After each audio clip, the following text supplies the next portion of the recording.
Yeah.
There we go.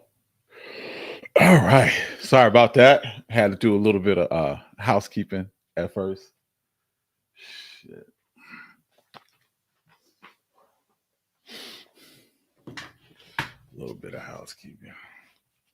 Do not like that on my head. All right. Let's get it popping. Let's get it popping. I thank y'all for coming out, man. I am super excited. Super excited today. Once again, trying to be more regular, especially um early on. Like I did this for a little bit, and then I had a break because we were traveling, doing a lot of shit. We were all over America, and and then when it was time to get settled back in, because my wife's a teacher, so she back at work, so ain't no more fun, no more fun being had. It's tough to get back into the groove of doing these live streams again and things like that. But hey, you need to get back out here. Get back out here. Share with the people. Come and talk to the folk, man. I enjoy it. Once I get out here, I feel better about it. I'm always apprehensive. I think that's the introvert in me. That's like, I gotta talk to people. Oh, human with other human beings. That's tough. It's tough. It's tough. But anyway, man, I thank y'all for coming out. I really appreciate you guys being here. Thank you. Thank you. Thank you. Thank you so much. I'm happy for you to be here, and I'm really appreciative of you guys celebrating this milestone with me. It's quite quite the ride getting to 200,000. Full disclosure, and I haven't really told this story before. I haven't told this on here, but I've told it before on other platforms, other podcasts that I've been on.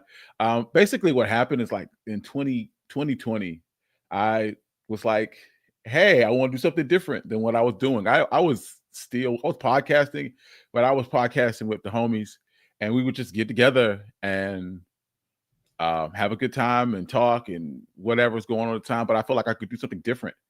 And that led me to down this road where I felt like weren't very highly represented, but Black history podcasters, um, and that these stories were being told by people that didn't look like us, and it was opportunity for us to tell our own stories. That said, I don't come from a Black history, African American studies background. This is mostly me having an interest in the subject, doing the reading and the research, and then regurgitating that information out to you guys. But over the past 4 or 5 years, I've become a bit of an expert in the subject, especially 20th century. The 20th century Black experience has been heavy. And my thank you so much, Tony B. I'm happy to have you here. Has been my area of expertise is talking about that sort of thing and just enjoying. I enjoy it. It's become a bit of a passion project. My wife will tell you we'll go places because we're in Savannah all the time, and I'm always trying to get her to go look at not just Black history but history in general. But they're the same, Black history, American history. But if something does have a Black history component to it, I want to see it. I want to see it in person. We went to Hilton Head because I live in Charlotte. We went to Hilton Head, and they have this black town, one of the first black towns ever incorporated in the United States. I think it was built in like 1863, right? And I was like, I gotta go see it. I gotta go see what it looks like. I gotta go enjoy. I gotta see Mitchellville, right? I went out there. There's nothing there. It is a dirt. It's a dirt field, bro, with some like boards of what used to be there at the time. You know what? I was still excited. Thank you so much. Thank you so much. I'm glad to have you here, and I'm so excited to have you celebrate this with us.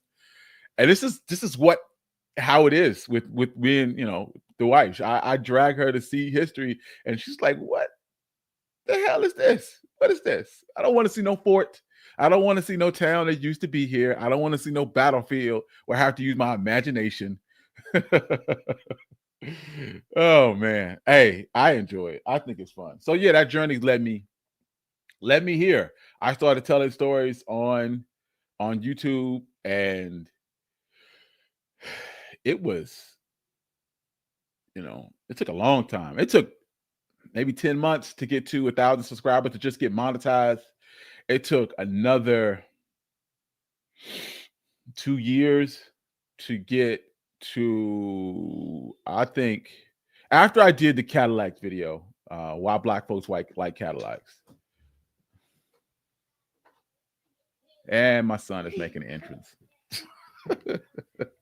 Hang on.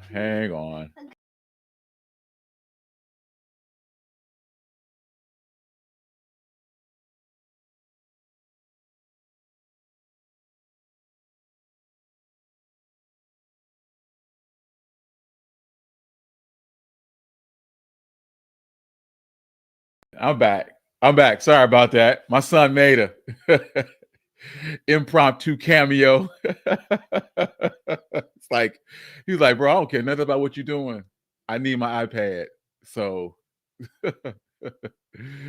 oh, thank you so much. I'm glad to have you here. I'm glad to share this with you guys. Oh, man, the Sears catalog episode. Let me tell you something. I am very proud of that, because that came as I don't say recommendation, but someone told me that story, because I wasn't aware. And now that I tell it, it makes sense. But at the time, like, I hadn't put those pieces together. A lot of these stories and things that I find, you kind of have to put the pieces together yourself. You kind of have to, oh, this led to this, and this led to, like, sometimes these stories don't really lend itself to just, oh, so and so said it. Like, for instance, Robert Smalls. Robert Smalls is a good example of this. Robert Smalls is, hey, I stole a Confederate ship. I saved my family. I went on to be a state representative in South Carolina. It's very A to B. And then you have stories kind of like the Sears catalog, where an appearances, without, if you don't understand the bigger picture, you don't really recognize that, oh yeah, this was a great way for black people to avoid going into the local store, to avoid dealing with segregation and Jim Crow, because I could order things and get it delivered through the post office, and they would bring it right to my doorstep.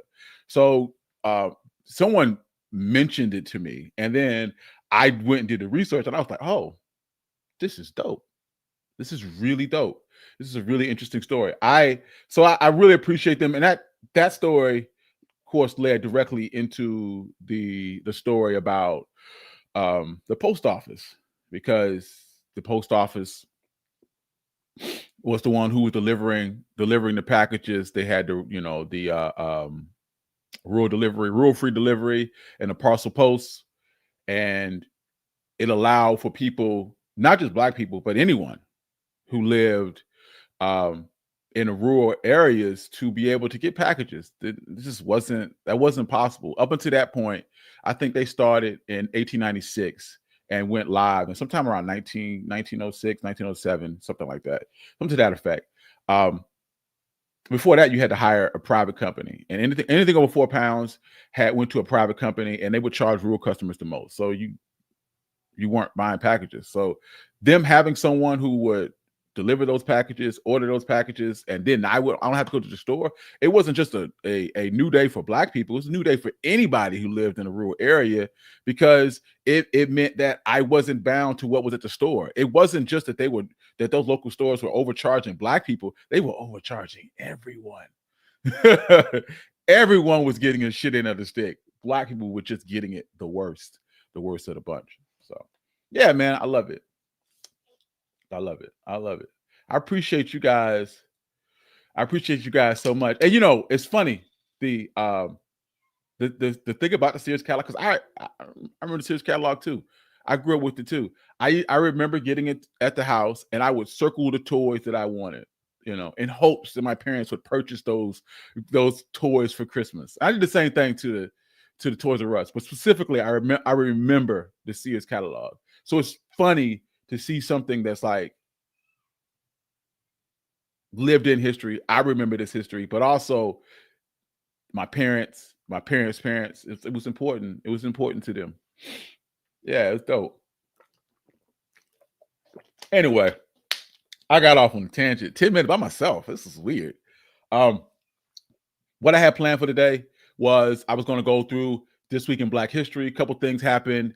Of course, Memorial Day was on Monday. I was going to talk about a little bit about the Black labor movement and how that facilitated things like Labor Day. And of course, September 4th was the anniversary of the Little Rock Nine. This was the first day that they were able to go to school. This is the first day that they were able to get to go to school, to go to Little Rock Central High School. And of course, Joseph McNeel passed away this week, and I'm going to talk about him. Tell a little story about about Joseph McNeel from the Greensboro 4 Aggie Pride. So yeah, we'll get it cracking. We'll get it started a little bit. I got off on a tangent, and man, sheesh. So anyway, about Labor Day. Labor Day is interesting because from the very beginning of Labor Day, and it was started around the late 1800s, in September 5th, which was a couple days ago, 1882, New York held its first Labor Day parade that people would come out and basically saying that we want to reap the rewards for the country that we were building, right? But for Black people, this was a long road for us. It was a long road for us to basically get just the basic dignity, the dignity that everyone else was getting, to celebrate Labor Day the same way that everyone else did.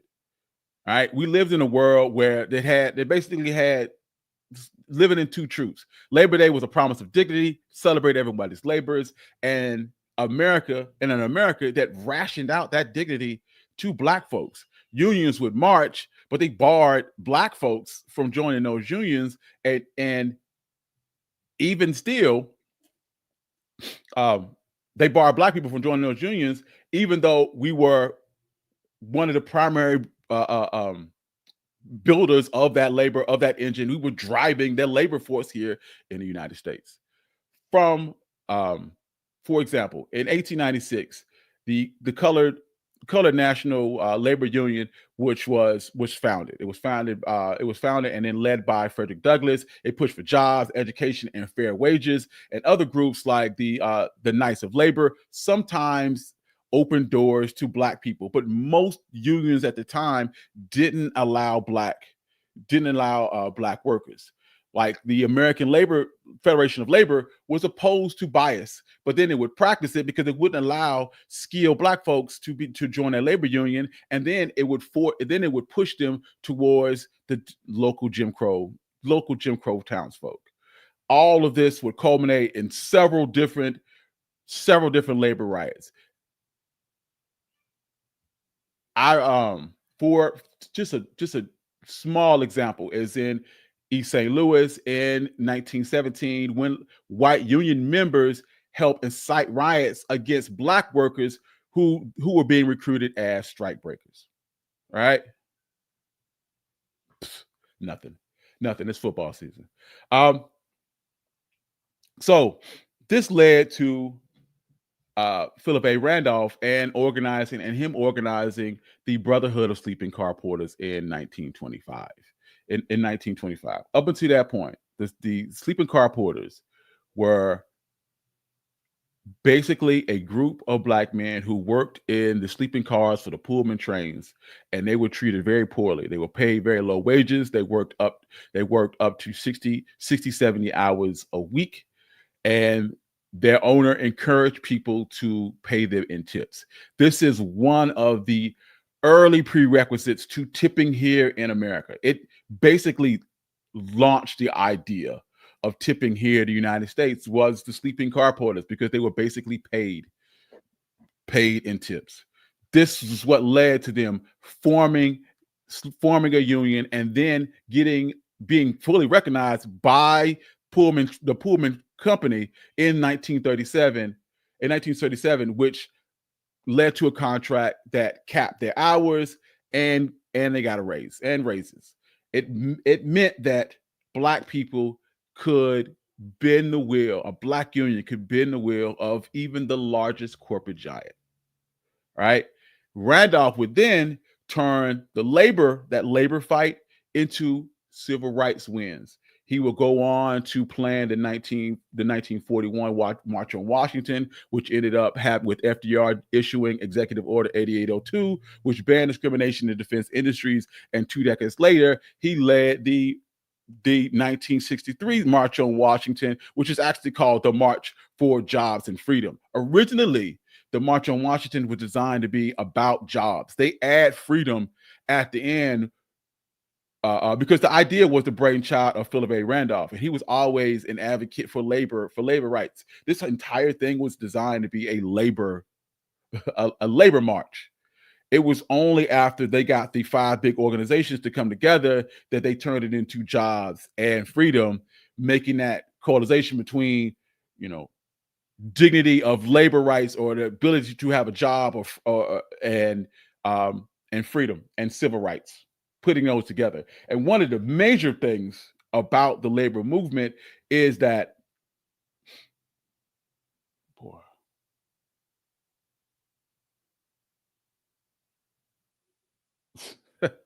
my wife is messaging me, telling me I'm not giving her a shout out. I love you. I love you too, babe. She said she loved my work and I need to shout her out. I will. Give me a second. One of the major things that happened during the Black labor movement is that the federal government connected the Black labor movement and any labor movement to socialism and the Red Scare. They basically branded people who wanted their dignity from work as communists, and then connected communism not just to the labor movement, but to civil rights in general. Then used that as a reason to watch and surveil, and eventually grew into COINTELPRO. All of this came on the idea of the labor movement, and that any Black person who was pushing for labor rights and secondary civil rights was a communist. Were communists, and they were being facilitated by outside agitators, is what they would call them. They were following Jesus. They started surveilling Martin Luther King as early as 1953. And it wasn't just labor. It wasn't just activists. It wasn't just King and Malcolm X and the Black Panthers. They were watching Aretha Franklin. They were watching anybody who were not just the leaders, but anybody who was adjacent to those leaders. Anyway, all of this labor movement has a cost and a carryover.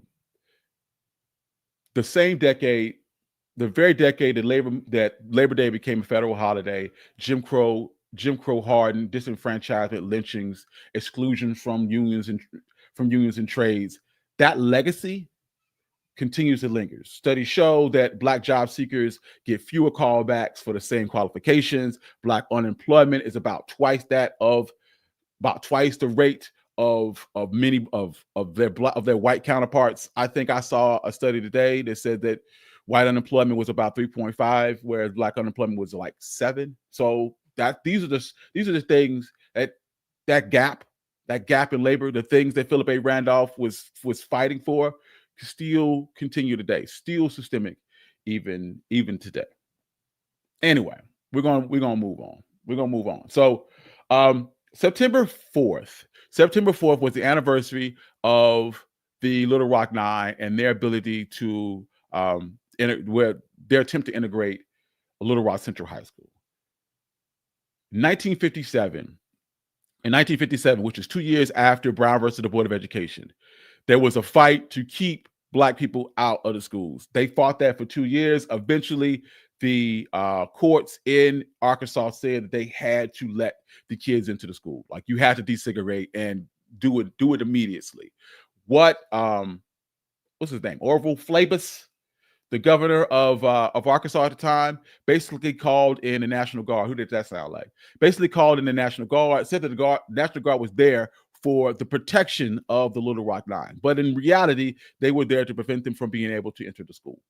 They were here to prevent them from being able to enter the school. When they showed up that day, they had called all the students the day before and basically told them that they were going to meet on a particular side of the campus and that ministers from local black churches were going to walk them into the school.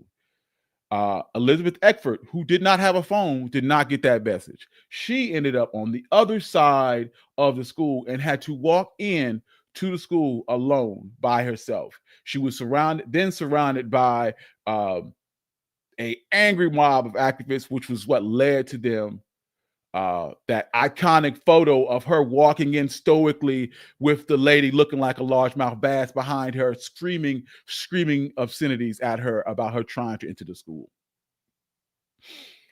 They did not go to school that day. They wouldn't go to school for 2 more days. That eventually they worked at who was that? Truman? I think it was Truman. It might have been Eisenhower. I think it was Eisenhower. Let's see. Eisenhower talks to Flabus. Flabus is like, nah, we're not doing that. So he took over the National Guard and forced them to integrate the school, forced the kids into the school. They spent the rest of the year basically fighting for their lives. While they had guards and escorts, they couldn't protect them in the classrooms, and the white kids were tormenting the Little Rock Nine almost the entire time. All of this led to the fact that Orville Flabus attempted to shut down the schools to prevent integration, and they were going to use that funds to open up private schools using a voucher program. That did not get off the ground, but schools stayed closed. Public schools stayed closed. They lost an entire year because they didn't want to integrate schools in Arkansas. It was crazy. And then after that, it's just like Ruby Bridges. They went back to school, and then they were just like, I mean, not normal, but it was normal as could be given the circumstances. Like, there were no more protests. They just gave up. They didn't really give up, but they gave up protesting publicly. Interesting story from that. I mean, I talked about this a little bit on Substack, but basically, when Elizabeth Eckford and the lady I was talking about, who was yelling at her in that iconic photo of her walking in, and the lady behind her yelling at her, looking like a largemouth bass. Her name was Hazel Bryant. I think that's her married name. I think Bryant is her. Massery is her married name. Hazel Bryant, Hazel Massery. She was a woman. Right after that photo went viral for the day. She got a lot of calls and hate mail and eventually had to pull out of the school. She had to leave Little Rock Central High School. In 1962, several years later, she called Elizabeth Eckford and basically apologized. For, what the incident. 40 years later, from 1957, at the anniversary of the integration of Little Rock High School, they met and actually briefly became friends. Very fragile relationship between Hazel Massery and Elizabeth Eckford. Basically, what ends up happening is their friendship fell out because she wanted Elizabeth Eckford to forgive her. She wanted her to forgive her on her terms. Like, hey, I've forgiven myself. You should forgive me. And Elizabeth Eckford was like, no, I'm not ready to forgive you on your terms. I'll forgive you when I'm ready to forgive you. And that was basically the end of that friendship. That's what you see with people. People want you to forgive you when they on their terms. And that's, I mean, if you think about it, and I remember someone mentioning that Elizabeth Eckford struggled with large crowds after that day, and that had been a very traumatizing experience. I don't think anyone would have been able to move on from that incident, not in a organized, not in a healthy manner. You know what I'm saying? I might have to bust you over the head with a rock or something. That make me feel better. Anyway, moving on. The last tidbit from Black history from this week, and that was the passing of Joseph McNeel. Joseph McNeel. This is a story always near and dear to me because my wife's an Aggie. I know quite a bit of Aggies. They're very, very passionate about their school, and the Greensboro Four were all Aggies. They were all North Carolina A&T State Agricultural University. I probably said that wrong. She gonna come in here and bust my head with a rock. And I met McCain, who was another one. He passed away several years ago. We met him at an A&T game, and he was super excited that somebody recognized him. And I always wish that I had been in Black, knew more about Black history when I met him, because I would ask him more questions other than, I was excited to meet him. Anyway, one of the things that was interesting to me about the story about Joseph McNeel is that he had a catalyst, and they were already kind of discussing what they were going to do. They wanted to make a change. They were friends, and they had been hanging out together, and they used to sit in their room and talk about how things, mull over ideas about how they could make a change. And sit-ins at the time were not new. They had been happening. This was 1959, 1960. They've been happening since at least 1947, but they hadn't been that successful. And they were mulling over, like, why did they fail and what can we do differently? Anyway, so Joe McNeel went home for Christmas break in the winter of 1959. He came back in January from New York. He was riding on the Greyhound bus, and he says, and this is in his words, that he could feel the grip of Jim Crow as he went further and further south.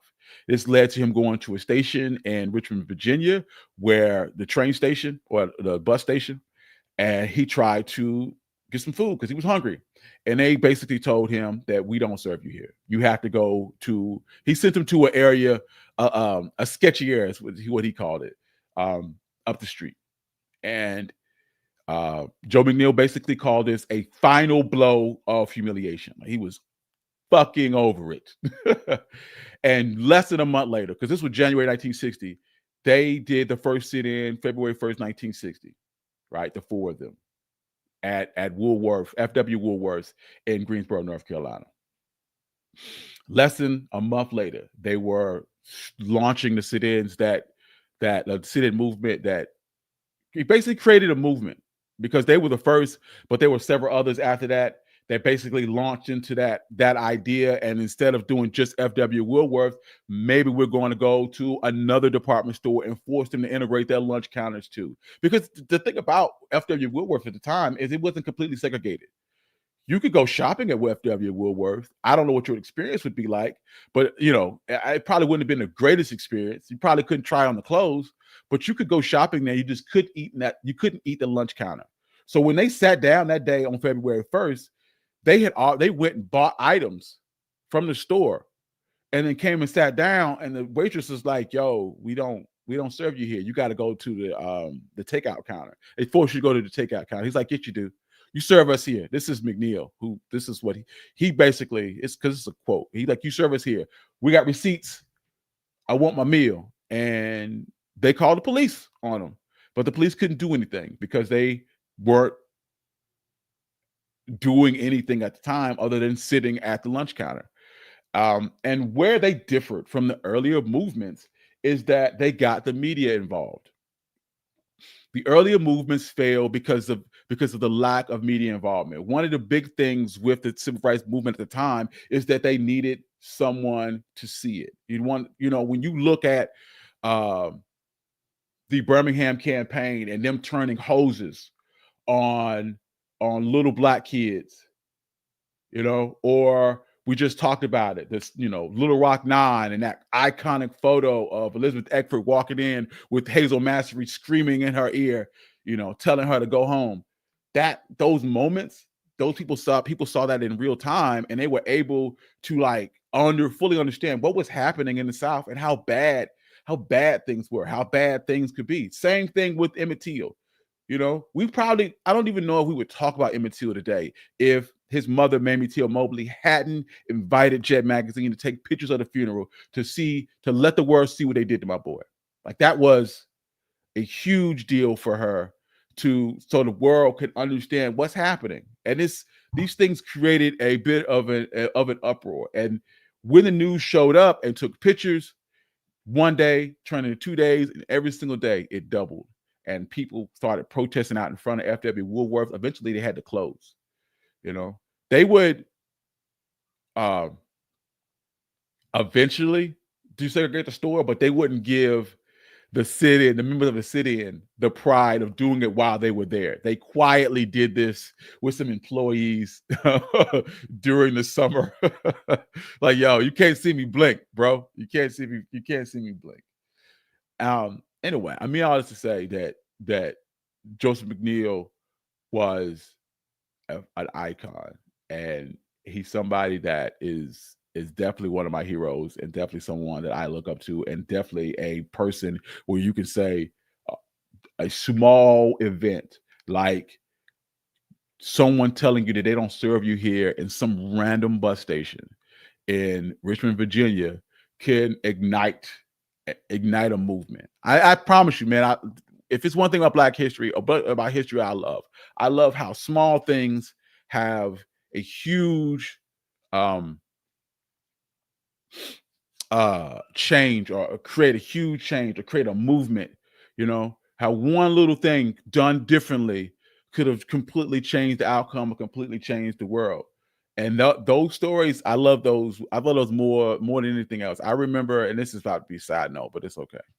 I remember the story about Dr. King, and he was during the sit-ins in Atlanta, and he got arrested, and they were getting ready to send him to, not to jail, but to prison. They were going to send him to prison for various other offenses, not just to sit-in, but other stuff. And his father and Coretta called. This was during the presidential campaign between Nixon and John F. Kennedy. And they called Nixon first and were like, yo, what can you do? Nixon did not answer. Nixon did not answer the phone. He gave Nixon a chance.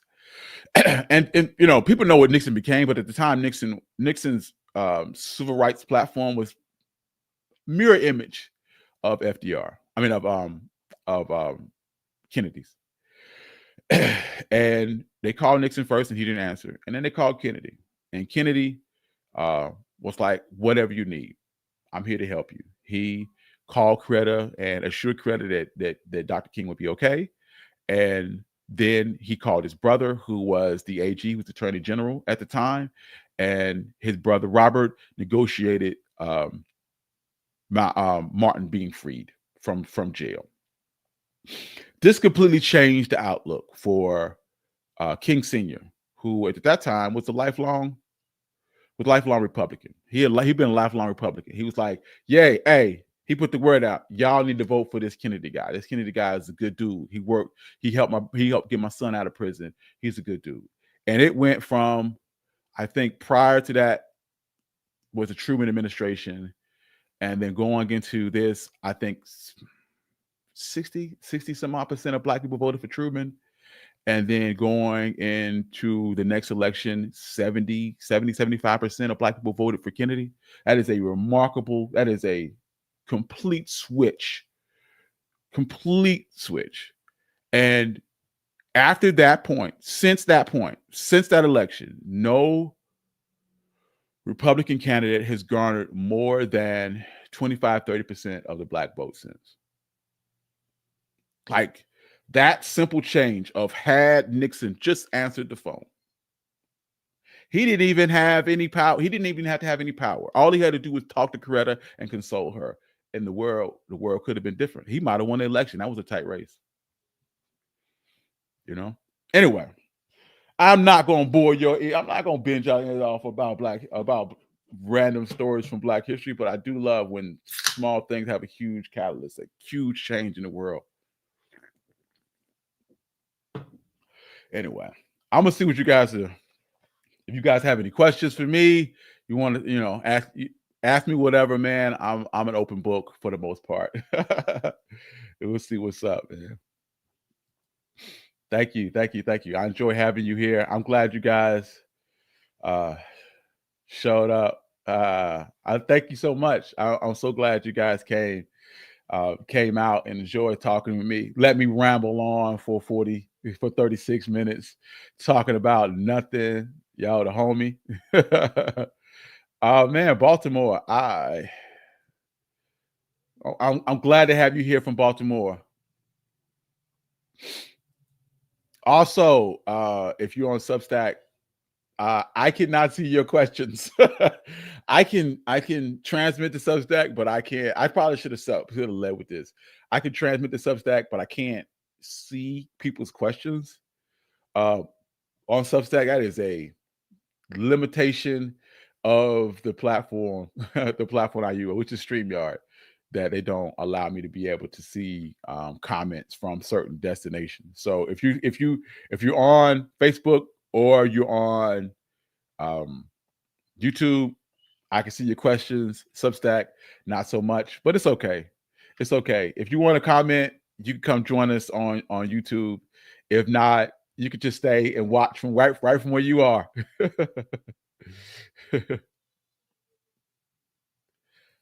Oh wow. I mean, man, if you hitting at something, if you are hinting at something, you can tell the people. But no, I want to start having possibly interviewing people on these live streams, and it's not just me talking to a disembodied chat. I want so I've been putting the bug in several other people, other creators' ear, and just having them on, and we're gonna talk to them. They don't necessarily have to be history focused, as long as you have an interesting story to tell. I probably going to phrase this kind of like personal history. I remember Obama at one of the Black History Month celebrations mentions that Black history was big and small, that everything was that everything that we do is a bit of a Black history. And I want to try to shine a light on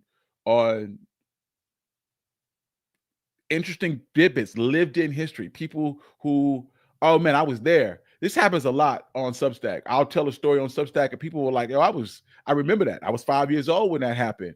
That kind of stuff. I want to try to have people on here to talk about how they felt during that moment, or how they dealt with a time period. And I think that's interesting. So my man's has a interesting brother who spent 27 years in prison and the penal system, and I want to have him on to tell his story, to talk about his early life, his journey, and how he got to where he is now. He's been out for 10 years, 12 years, and I want to not just talk about the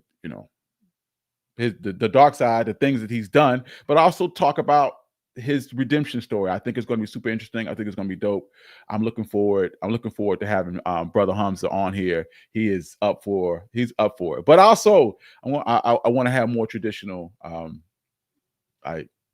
other Black history creators, things that you would expect. We're just going to sit here and chat about Black history. But I want to also have personal lived in history and do interviews of people. And that's probably going to start with Brother Hamza, who's super interested. And then we see where that takes us. I hope it's the sort of thing that you guys enjoy and that you like. I think it's going to be, it might be something that could really, really bounce into something new and something interesting, where we come and I do interviews with interesting people and we see, it's dope. It's dope. So yeah, he's excited because this was his idea. This is Dave's idea. I cannot take credit. Pops is here. Pops is in the building. Pops is in the building. So yeah, I'm excited. So that's what's coming up. Also, tomorrow I have a brand new episode. I think so too. I really do. I think interviews will be dope. I don't like, my big thing is I don't want to chase people down and be begging some large creator to come on my platform. I really want the story to be about interesting people and people being able to tell their story. If someone, and some super large creator in my space does agree, because I'm going to ask, that's dope too. But one monkey don't stop no show. I'm not going to beg. I am. If one thing you know about me is my pride is a bitch. And there's a lot of things that I have stopped myself from doing just because my pride won't allow me to ask. I'm not going to beg nobody for nothing. I'm not going to beg anyone for nothing. I've been doing the channel by myself for the past 4.5, 5 years. The last thing I'm going to do is start doing interviews where I have to beg someone to come on my channel. So if you're interested, cool. If not, that's cool too. So yeah, tomorrow I have an episode coming out about Pepsi being the black soda and Pepsi's reputation as the black soda. Those that have followed me, that have been here to watch a lot of my early videos, know that I did an episode on Coke as the whites. It was the white soda, but it didn't stop black people from drinking the sodas. It's mostly because it was the leader and it had a reputation of being the all-American drink. Had to be an all-American drink, so it leaned into that and had ads with all-American people, and it had a reputation of being the white soda. So Pepsi then was like, well, that market is not going to be filled. We're gonna try to fill it. It's the 1940s. They brought in an all-black advertising department and heavily invested in the black community, and it paid off. Because one thing that I find in these stories about black people and brands, when they do show us love, if we show brand loyalty, that's one of the things that you learn very quickly from the Cadillac episode, is that we were still showing love to Cadillac 80 some odd years after they just allow black people to purchase their vehicles. We still saw them as luxury. We're purchasing their vehicles and were super excited about their brand. And you still see that with Pepsi. A lot of people still have this attitude that Pepsi is the black drink, the black soda. So it's going to be super dope. I'm super excited about it. I'm not going to lie to you. I'm not a huge Pepsi drinker. I will because soft drinks are my vice. But if I'm gonna have a choice, it's probably going to be a cherry Coke. Sorry, not sorry. Unless either one of you guys want to sponsor me. If you're going to sponsor me, I'll drink what you got. I'll drink what you got. Because even Coke, Coke had a reputation of being a white drink, but they try to repair. They made a real concerted effort during the 1960s to rebrand themselves as a drink for everybody. Because here's what you'll find, and I talked about this with Sears. A lot of these corporations, segregation is not good for the pocketbook. Being the white drink where only white people can buy my drink, that doesn't make me money. That don't make me money. How do I make money from that? You see what I'm saying?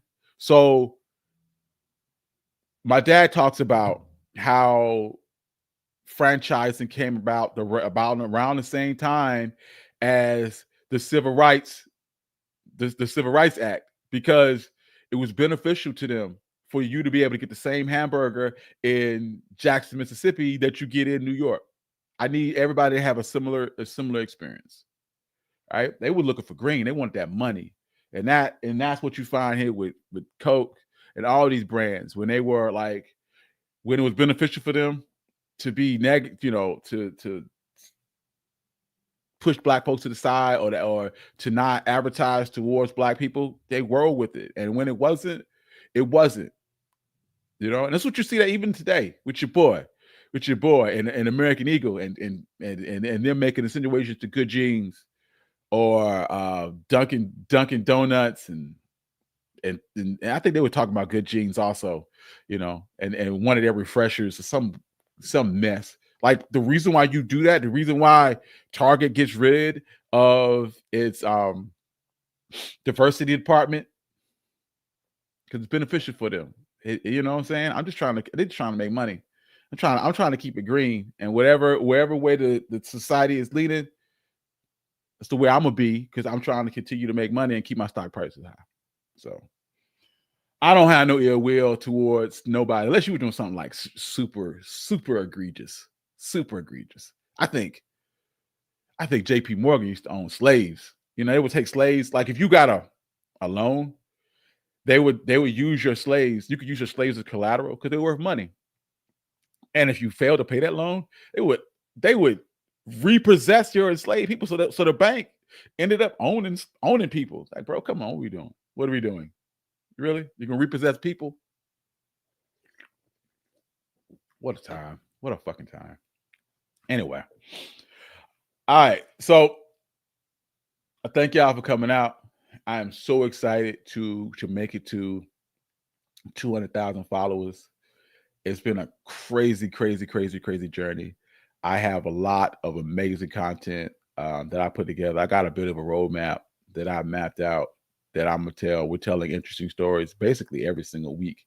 I'm trying to get here, and because the summer's over, wifey's back in school. Ain't no trips. I ain't going nowhere. I'm gonna be here every Saturday, getting on your nerves, coming here, talking to y'all, enjoying your company. Because we, what else? What else I got to do? But I kind of like this. I do end up enjoying it. Once I get my feet under me, I enjoy coming here and talking to you guys. But 2 hours ago, I'm like, man, ugh. So yeah, I thank you guys for coming out and joining me. 200,000 subscribers. I hope to get many more. I got plans. I got plans for many stories past this and beyond. The dream of mine is to possibly hire an editor and get someone to revamp my content and one day maybe get large enough to start a production company. I have a dream of creating a Black production company. I seen Kevin Stage do it. I seen Kevin Stage do something similar, but I've also seen white creators do it on YouTube, where they created a production company and basically got like heavy hitters, people who are already popular, who are already doing well, and then was like, hey, what do you want to do? Let's go make money together, and gave them a platform to go do that in. And I think that's something that is viable. I think that's something that we can do. That's something that we could do, where we get people together, and I'm like, what do you want to do? What's interesting that you want to do, what you want to talk about, and let's make that happen together. So yeah, I'm excited. I'm excited about that idea. That's my dream. I don't even know how to get there. I don't know how to get there, but man, gotta have a dream. Gotta have a dream. Anyway, I'm not gonna burn your ear off. It's been 48 minutes. This is about the time my dad says he gets bored with me. It's about the time my dad says I talk too much. You talk too much, son. So I'm not gonna bend your ear off. I really thank y'all for coming out. I really appreciate the love that you guys give to me. The fact that you watch my, you enjoy my videos, and you always sending me praise and beautiful, wonderful emails. And I literally cannot do that without you guys. Yeah, we're going to the fair. I literally cannot do this without you guys. Especially my day ones, my week ones, my financial contributors, everybody that donates to the all of this. all of this. I appreciate it so much because it allows me to have the time to do this sort of thing. To to be able to make content and to go do the research that it takes. And thank you so much, man. Thank you so much. I'm so glad to have you here. You're never late. Never late. This is my brother-in-law. You're never late, bro. But you guys allow me to be able to do this sort of thing and to do the research and investigate these stories. And this is one of the things when I first started out that I always wanted to do was less straightforward stories. Less straightforward stories, more stories that connect the dots in between Black history and tell stories that people may not be aware of, especially things that connect to nostalgia. This is why I like the story about Pepsi, because Pepsi's a recognized brand. It connects directly to our nostalgia for a drink that our grandparents used to drink, that I drink. And the same thing with Sears. It connects to all of us remember the Sears catalog. We all had it with Sears. We all enjoy Sears, even though it's not here anymore. And the post office also, because they ushered a lot of Black people into the middle class. Like I told you guys last week, my dad worked for the post office. My uncle worked for the post office. My great grandfather used to own the post office. He owned the Black post office in the Black neighborhood. Like before that, you had to go all the way downtown to get your packages. You know what I'm saying? He gave you a place that you could go with close to town. This is within Charlotte. I think it's over there off Beatties Ford. Over there off Beatties Ford. If you know, you know. If you're from Charlotte, you know. You know. Even though Beatties Ford ain't way that we used to be. Back in the day, they stayed in the middle class Black neighborhood in the area. But now the whole Beatties Ford area is pretty gentrified, especially as you get closer to town. It don't look the way. It does not look the way you guys remember it. It does not look the way you guys. If you're from Charlotte, if you remember it. Matter of fact, the churches is gone. Like I was like that. Got rid of the churches. That's how I know that's not for us no more. Because y'all remember when I think churches should have $1.99, like dark meat meal, like $1.99, bro. What is that? That can't even be real chicken. Who can afford to sell you chicken for $2? That's crazy talk. Crazy talk. Anyway, I swear to God, I be promising to get off here and then I run my mouth and I talk for another 10 minutes. But for real, I do appreciate you guys. I love everything you do. One thing for me, I appreciate my financial contributors. It's very difficult for me to find value to give to people who do. I know people I create other episodes, but I mean, this is history. It's not even my history. It's history that I'm trying to share with you guys. So I don't really feel comfortable sharing, hiding history behind a paywall. That's not, what does that look like?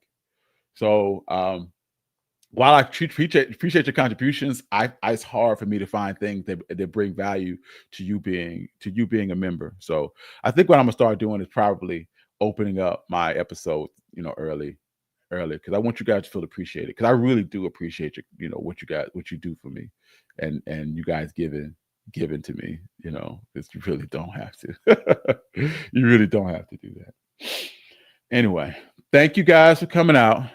I appreciate you. This has been really awesome. I can't really express. I don't know if you can see, but in the background also, that's my plaque. There's the plaque.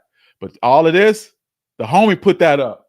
I got a real wall behind me full of all kinds of comic book shit. My wife says I'm a big ass kid. My wife says I'm a big ass kid. So we put all the stuff up and it looks dope in here and it looks like I got a real office. So anyway, yes, we are. And we're going to the fair. We're going to the county fair. We're going to Cabarrus County Fair. I'm going to eat all kinds of insane foods, fried everything, all fried everything. So I had to get it out the way so I go to the fair. Thank y'all. Love y'all. Appreciate you. If you want to talk to me, please reach out to me on Substack. Send me emails. I am slow getting back to emails, but I will answer them and I will get back to you. Thank you for coming out. Peace.